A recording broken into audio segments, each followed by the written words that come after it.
Bonjour les amis, bienvenue dans cette nouvelle vidéo où nous plongeons au cœur des vérités cachées et des révélations chocs issues de la dernière conférence de presse de Zakharova Maria, porte-parole du ministère russe des Affaires étrangères. Aujourd'hui, nous abordons des sujets brûlants qui secouent la scène internationale. Les crimes de guerre du régime de Kiev dévoilés dans le livre explosif de MS Grigoriev. L'ouverture d'un nouveau centre de formation de l'OTAN en Allemagne, qui pose des questions cruciales sur les ambitions occidentales en Ukraine. Les propos controversés du directeur général de l'AIEA sur le programme nucléaire iranien. Et l'escalade des sanctions américaines contre les entreprises et navires russes. Mais ce n'est pas tout. Nous allons également analyser les déclarations incroyables de Zelensky, qui aurait proposé une somme astronomique pour influencer la Slovaquie, ainsi que l'avenir incertain du traité nucléaire New START alors que les relations entre Moscou et Washington atteignent un point critique. Suivons ensemble la conférence de presse et discutons ensuite. N'oubliez pas d'aimer la vidéo et la partager autour de vous. À la fin, merci de partager avec nous vos avis en commentaire. Allons-y. Sur le livre de MS Grigoriev, les crimes de guerre du régime de Kiev. Nous opérons avec des faits, nous nous référons à chaque fois, littéralement à chaque briefing. Je dis, citation directe, je cite les sources, et nous complétons les documents des briefings par des hyperliens, auxquels vous pouvez accéder pour consulter les documents et les chiffres. Nous présentons souvent, au cours de nos briefings, des faits sur les crimes de guerre du régime de Kiev. Je voudrais mentionner qu'un autre document est paru, qui constitue un exemple frappant de collecte de faits concernant les crimes du régime de Kiev. Il s'agit du livre de MS Grigoriev et d'Eve Sablin, Les crimes de guerre du régime de Kiev. Ce livre présente les témoignages directs des victimes des forces ukrainiennes, apporte des preuves des crimes commis par les néo-nazis ukrainiens et leurs complices entre 2023 et 2024. Ce n'est pas simplement une compilation de documents. C'est une chronique de ces années, car il contient des témoignages de personnes qui ont vécu ces horreurs, décrivant, avec les mots des simples citoyens, ce que faisait le régime de Kiev. Ce n'est pas le premier livre de cette série. Des ouvrages précédents ont déjà été publiés, Le fascisme ordinaire, Les crimes de guerre des forces ukrainiennes, 2014 à 2016, Le fascisme ordinaire, Crimes de guerre ukrainiens et violations des droits de l'homme, 2017 à 2020, et Les crimes ukrainiens contre l'humanité, 2022 à 2023. Les faits relatés dans cette publication sur les actes criminels des forces ukrainiennes sont terrifiants. Il s'agit de meurtres délibérés de civils, de tortures, de violences physiques, de pillages, de bombardements, de tirs et de destruction d'objets strictement civils, y compris des hôpitaux et des églises. Et cela n'est qu'une liste partielle des crimes commis par les néo-nazis ukrainiens. Toutes les données sur ces atrocités véritablement monstrueuses ont été recueillies par le tribunal public international et documentées dans le nouveau livre de MS Grigoriev et d'Eve Sablin. La valeur particulière de cette publication réside dans le fait qu'elle est fondée sur les témoignages de témoins oculaires et des personnes ayant souffert des griffes, des bêtes armées sous le contrôle du régime de Kiev. Il est difficile de lire et de regarder les crimes commis par les ukronazis, mais il est essentiel de les connaître, car ils constituent une preuve irréfutable de la justesse et de l'opportunité de la décision de mener l'opération militaire spéciale pour sauver les personnes qui ont été maltraitées pendant de nombreuses années par un régime créé pour que ces maltraitances, l'effacement de la culture, le mépris du bon sens et de la morale continuent de croître à une échelle de plus en plus grande. Aujourd'hui, nos militaires défendent les populations civiles des régions de Russie, la vie, l'honneur et la dignité des citoyens russes et des compatriotes dans nos régions historiques, le Donbass et la Nouvelle-Russie. Mais ils défendent aussi la vérité, que le monde en transition vers l'après-vérité pourrait perdre. Notre tâche commune est de faire tout ce qui est nécessaire pour que tous les coupables de ces crimes reçoivent une punition inévitable. Ces atrocités du régime de Kiev ne sont pas prescrites. Nous continuerons certainement à en parler. Это надругательство над правом, здравым смыслом и моралью продолжались еще многие годы, только увеличиваясь в масштабе. То, о чем я сказала, мы поговорим подробнее о работе. Sur le début des activités du Centre de l'OTAN pour l'assistance et la formation en matière de sécurité pour l'Ukraine en République fédérale d'Allemagne. Lors du sommet de l'OTAN à Washington en juillet de cette année, une série de décisions a été prise pour renforcer le soutien à l'Ukraine, notamment la création du Centre de l'OTAN pour l'assistance et la formation en matière de sécurité pour l'Ukraine, NATO Security Assistance and Training for Ukraine, NSATU. Ce centre a été ouvert à Wiesbaden, en République fédérale d'Allemagne. Récemment, l'Alliance a annoncé que cette structure était totalement opérationnelle et avait commencé ses activités. Le centre prendra en charge la coordination de toute l'aide militaire occidentale au régime de Kiev, y compris les livraisons d'armement et la formation des soldats des forces armées ukrainiennes. De manière paradoxale, l'OTAN continue de nier son implication dans le conflit. Il est prétendu que le centre fonctionnera sur le territoire d'un pays membre de l'OTAN, ce qui, selon eux, signifie que, sur le plan juridique, l'Alliance aide seulement à maintenir la souveraineté de l'Ukraine. Tout peut être expliqué de cette manière. On a également expliqué ainsi aux gens, aux citoyens étrangers, l'existence de camps de concentration sur le territoire de l'Allemagne, des ghettos, l'extermination des gens et leur déplacement vers des territoires spécifiquement réservés aux races inférieures. L'Allemagne a historiquement su expliquer les choses. Maintenant, elle explique cela aussi. En réalité, l'OTAN s'engage de plus en plus profondément dans le conflit ukrainien. La création de structures spéciales chargées de fournir une aide militaire à l'Ukraine implique une participation directe à l'approvisionnement et au soutien non seulement d'un conflit du côté des forces armées ukrainiennes, mais aussi d'un régime terroriste dont la nature est néo-nazie. Que cherche-t-il à expliquer en Allemagne? Qu'il justifie l'ouverture de ce centre? Pense-t-il que cela n'est pas visible et que personne ne s'en doute? Nous appelons les choses par leur nom. Sur le territoire de l'Allemagne, un centre de coordination a été ouvert pour apporter de l'aide au régime terroriste de Kiev, qui repose sur des principes néo-nazis. C'est ainsi que les choses doivent être appelées. L'Allemagne a traversé un chemin difficile au XXe siècle. Le tribunal de Nuremberg lui a ordonné de tirer les leçons nécessaires et de faire un travail sur ses erreurs. Beaucoup ont suivi cette voie, notamment en Allemagne de l'Est. De plus, l'Allemagne a donné une série d'acteurs sociaux uniques, des antifascistes, qui ont profondément ressenti ce qui était arrivé à leur patrie.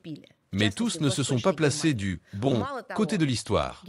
Beaucoup sont restés sur les positions du Troisième Reich. Ils n'avaient pas pu lever la tête, mais aujourd'hui, ils sont revigorés. Une fois qu'ils l'auront levée, ils la redescendront.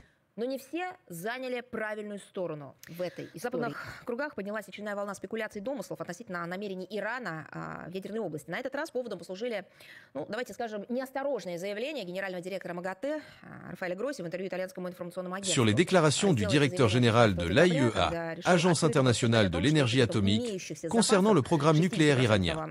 Une nouvelle vague de spéculation et de conjectures a émergé dans les cercles occidentaux concernant les intentions de l'Iran dans le domaine nucléaire. Cette fois-ci, la cause en a été les déclarations maladroites du directeur général de l'AIEA, Raphaël Grossi, lors d'une interview avec l'agence de presse italienne ANSA, le 16 décembre de cette année. Lors de cet entretien, il a pris l'initiative de discuter ouvertement du fait qu'avec les stocks existants d'uranium enrichi à 60%, l'Iran est presque au même niveau que les pays possédant des armes nucléaires.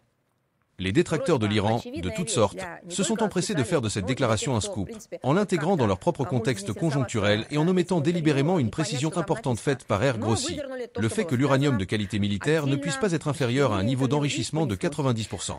C'est une évidence, non seulement pour les spécialistes, mais aussi pour ceux qui s'intéressent un tant soit peu à cette interview et sont capables de comprendre ce qui est écrit. Cependant, ils ont extrait de ce qui a été dit, disséqué l'interview, et ainsi l'affaire a pris de l'ampleur. Toutefois, les observateurs impartiaux comprennent bien que de telles manipulations, destinées à présenter l'AIEA comme complice, voire initiatrice, des attaques politiques contre Téhéran, poursuivent toujours un seul objectif, présenter le programme nucléaire de la République islamique comme la principale menace pour la région du Moyen-Orient, menace contre laquelle la lutte peut être menée par tous les moyens, y compris la force militaire, sans tenir compte des conséquences et jusqu'au dernier habitant de cette terre. Apparemment, ceux qui se livrent à ces manœuvres, les groupes politiques occidentaux engagés, les scénaristes et les faiseurs de politique, espèrent échapper à la responsabilité des graves violations commises par les États-Unis et les pays européens de la résolution 2231 du Conseil de sécurité de l'ONU, ainsi qu'à la stagnation profonde du plan d'action global conjoint pour résoudre la question du programme nucléaire iranien. Néanmoins, il devient de plus en plus difficile pour eux de se justifier.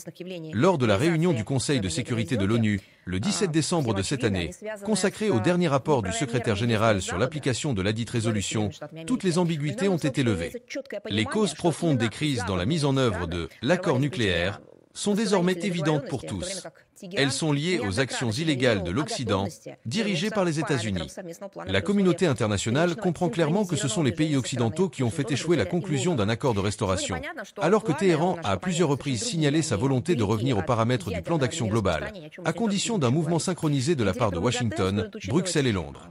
Aujourd'hui, il est clair que les plans de nos adversaires sont très différents et qu'ils sont loin de la non-prolifération nucléaire.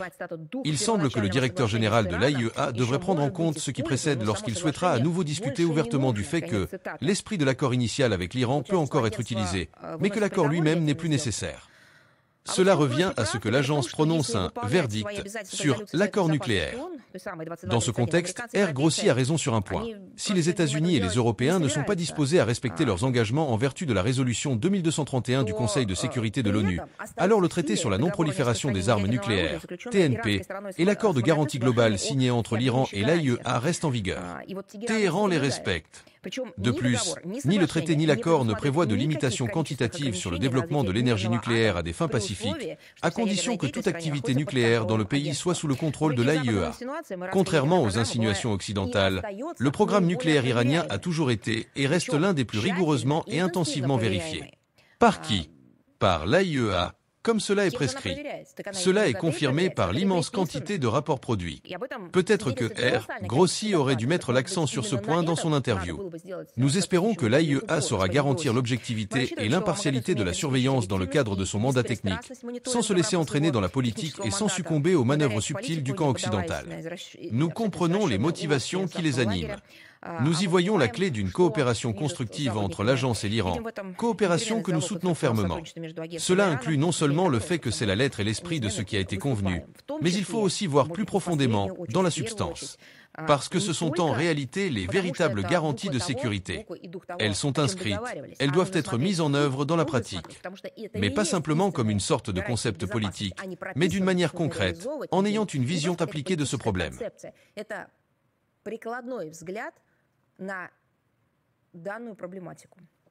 Sur l'élargissement des sanctions américaines à l'encontre des entreprises et des navires russes. Le 18 décembre de cette année, le département d'État américain a annoncé l'introduction de nouvelles sanctions contre un certain nombre d'organisations précédemment visées par des mesures restrictives en vertu de la loi sur la protection de la sécurité énergétique de l'Europe, en raison de leur participation à la construction du gazoduc Nord Stream 2. Je considère cela comme une récompense pour avoir atteint un niveau absolu d'absurdité. Habituellement, qu'il s'agisse de déclarations ou d'actions, les sanctions sont justifiées de manière conceptuelle, notamment contre ceux qui violent, détruisent ou sapèrent quelque chose. Il s'agit d'infrastructures civiles qui avaient été convenues entre les parties. Elles ont un objectif pacifique et n'ont été interdites par personne. Je pense que c'est la première fois que des sanctions sont imposées à ceux qui construisaient des infrastructures civiles, alors qu'elles ont été détruites lors d'un attentat et d'une diversion. Et, comme nous le comprenons, aucune recherche n'est menée par les Occidentaux pour trouver ceux qui ont planifié, organisé et exécuté ce crime. Les restrictions imposées par le décret de Joe Biden, dont le mandat présidentiel touche à sa fin, visent un certain nombre d'entreprises étrangères et russes, ainsi que des navires. La logique selon laquelle Washington prétend protéger la sécurité énergétique de l'Europe mérite clairement un meilleur usage. Je le répète, c'est un non-sens de protéger la sécurité énergétique de l'Europe en imposant des sanctions à ceux qui construisaient des gazoducs, tout en ignorant totalement l'enquête sur ceux qui ont détruit ces gazoducs. Même la direction de l'UE reconnaît que, pendant des décennies, la clé du développement industriel et de la prospérité économique de l'Europe, en particulier de l'Allemagne en tant que locomotive industrielle de l'Union européenne, étaient les approvisionnements stables et garantis de ressources énergétiques relativement bon marché en provenance de Russie. C'est dans ce but, dans l'esprit d'un partenariat de longue date, qu'un consortium international a été formé pour construire le gazoduc Nord Stream 2. Était-il interdit par les normes internationales lorsqu'il a été construit? Allait-il à l'encontre de la lettre et de l'esprit des accords ou des normes internationales? Bien sûr que non. Un seul pays était contre les États-Unis. Voilà ceux pour qui Nord Stream 1 et 2 étaient comme une épine dans le pied. Les Américains, manifestant leur prétendue préoccupation, ont d'abord tout fait pour empêcher la construction, sans avoir de droit à cet égard et agissant contre la législation nationale des pays de l'Union européenne et le droit international. Quant à la législation américaine, je ne veux même pas en parler, tout est clair de ce côté. Nous avons cité à plusieurs reprises les déclarations de hauts responsables américains avec des menaces directes envers le projet. Cela a été affirmé par le président américain Joe Biden, ainsi que par la secrétaire d'État adjointe de l'époque, Victoria Nuland. Le 26 septembre 2022, un attentat a été perpétré sur les conduites de Nord Stream 1 et Nord Stream 2. À la suite de l'explosion, le gazoduc a été partiellement hors service.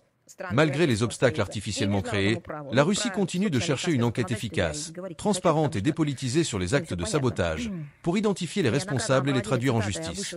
Nous soulevons régulièrement cette question, y compris au Conseil de sécurité des Nations Unies.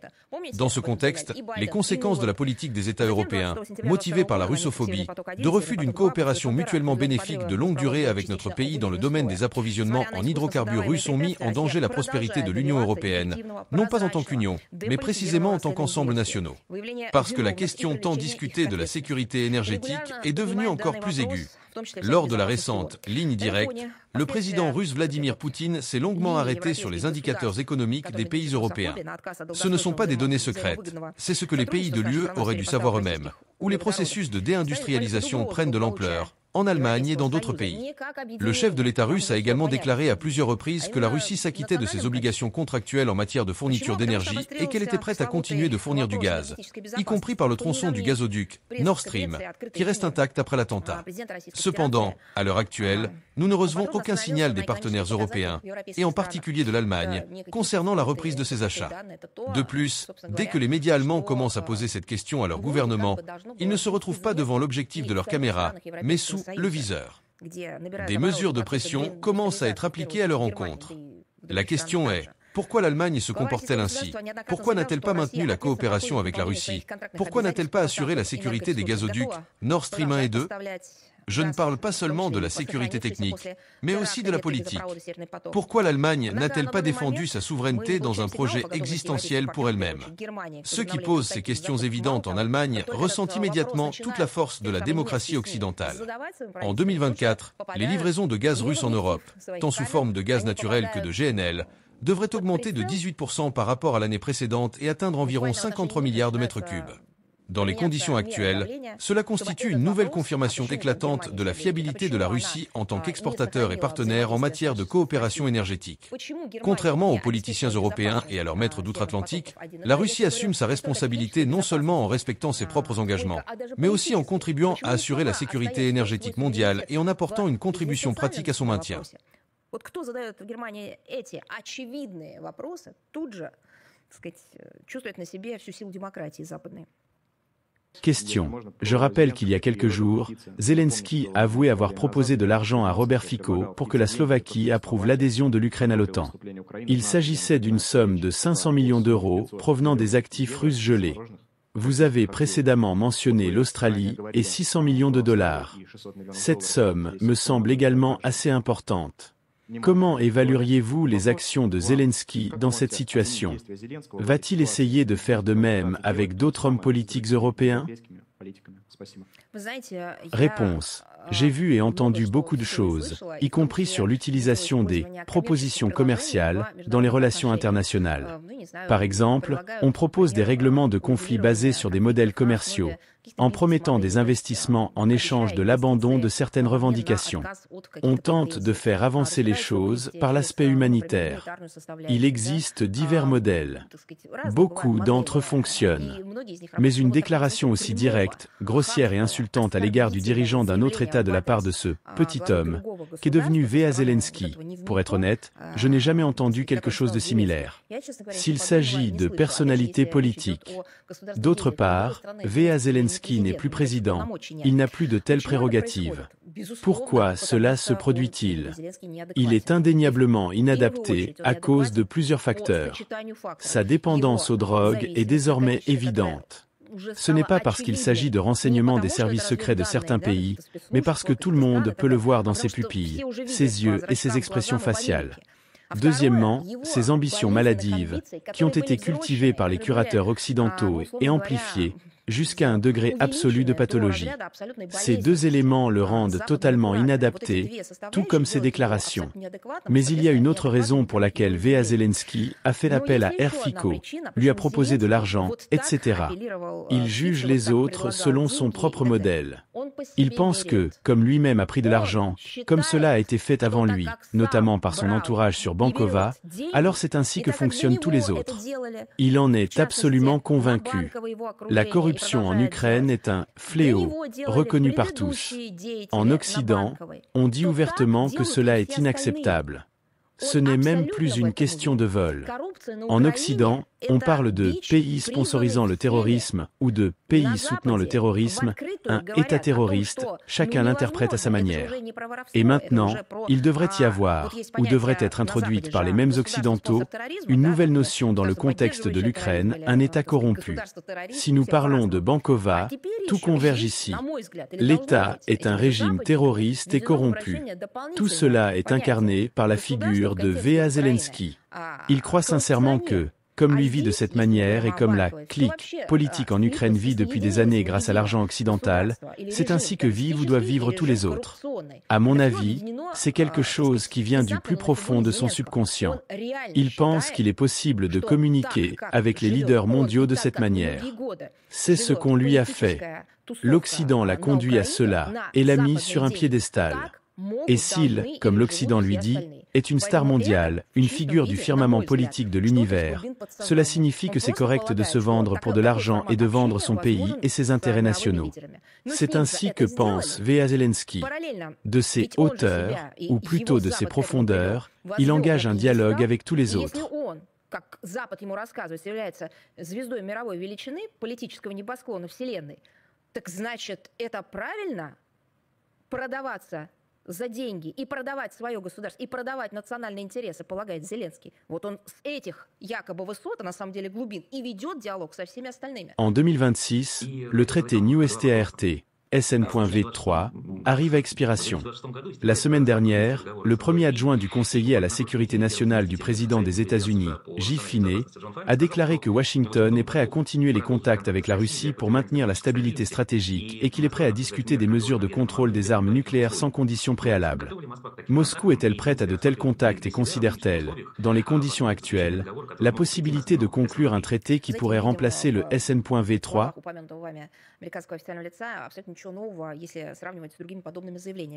Nous ne voyons absolument rien de nouveau dans les propos de ce responsable américain par rapport à d'autres déclarations similaires faites auparavant par des représentants de l'administration sortante des États-Unis. Nous avons déjà répondu à de telles propositions à plusieurs reprises, tant par des canaux diplomatiques qu'en public, y compris à un niveau élevé. La position ferme et cohérente de la Russie n'a pas changé.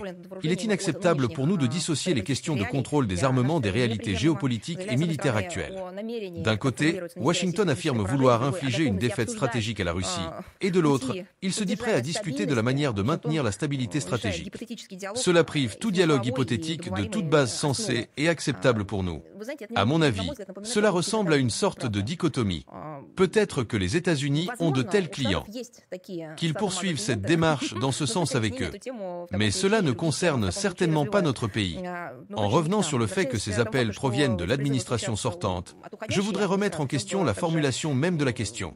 Comment peut-on sérieusement ou hypothétiquement débattre de questions cruciales et déterminantes, ou commenter les déclarations de personnes qui, dans quelques jours, ne seront plus en fonction dans leur bureau à Washington?